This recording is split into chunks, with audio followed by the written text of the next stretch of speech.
शिवानी डोली में बैठकर अपने नए घर पहुंची। घर के दरवाजे पर सब खड़े थे, लेकिन सबसे आगे खड़ी थी उसकी सास सावित्री देवी। उनकी आंखों में प्यार कम था और ताना ज़्यादा। ध्यान रखना, हमारे घर की बहू को सिर्फ बहू रहना होता है, रानी नहीं। शिवानी ने हल्का सा मुस्कुराकर कहा, जी माँ जी। लेकिन साइड में खड़ी रीतू धीरे से बोली, देखते हैं कितने दिन टिकती है। शिवानी सुबह 5 बजे उठकर रसोई में चाय बनाती रहती है। शिवानी ने पूरी कोशिश की कि सब खुश रहे। तभी सावित्री देवी, बहू चाय बनी या नहीं?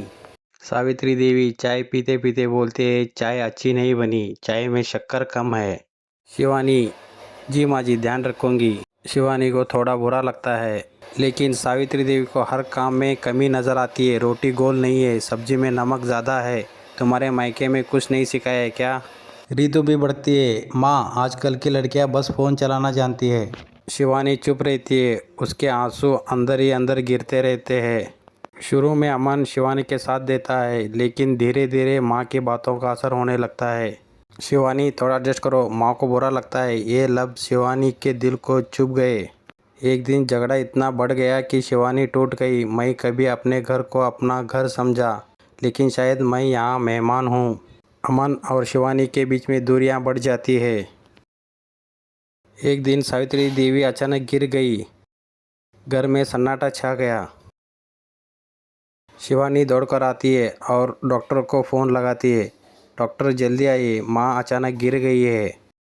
हॉस्पिटल के बिल के लिए पैसे कम पड़ रहे थे। अमन परेशान था। तब शिवानी चुपचाप अपने गहने निकाल कर बोली, माँ जी की जान ज़्यादा ज़रूरी है। ऑपरेशन सक्सेसफुल हो गया। सावित्री देवी ठीक हो गई। सावित्री देवी को पता चला कि उनकी जान बचाने के लिए शिवानी ने अपने गहने बेच दिए। उनकी आंखों में आंसू आ गए। बहू, माफ़ कर दो मुझे, मैंने तुम्हें कभी अपनाया ही नहीं। रीतू भी रो पड़ी, भाभी मैं गलत थी, मुझे माफ़ कर दो। घर के फंक्शन में सब लोग बैठे थे। सावित्री देवी स्टेज पर खड़ी होती है। उनकी आवाज़ हल्का सा भर आती है, मेरी बहू शिवानी मेरी बेटी से कम नहीं। सुबह की हल्की धूप रसोई में आ रही है। शिवानी चाय बना रही है। सावित्री देवी पीछे से आकर उसकी सर पर प्यार से हाथ रखती है।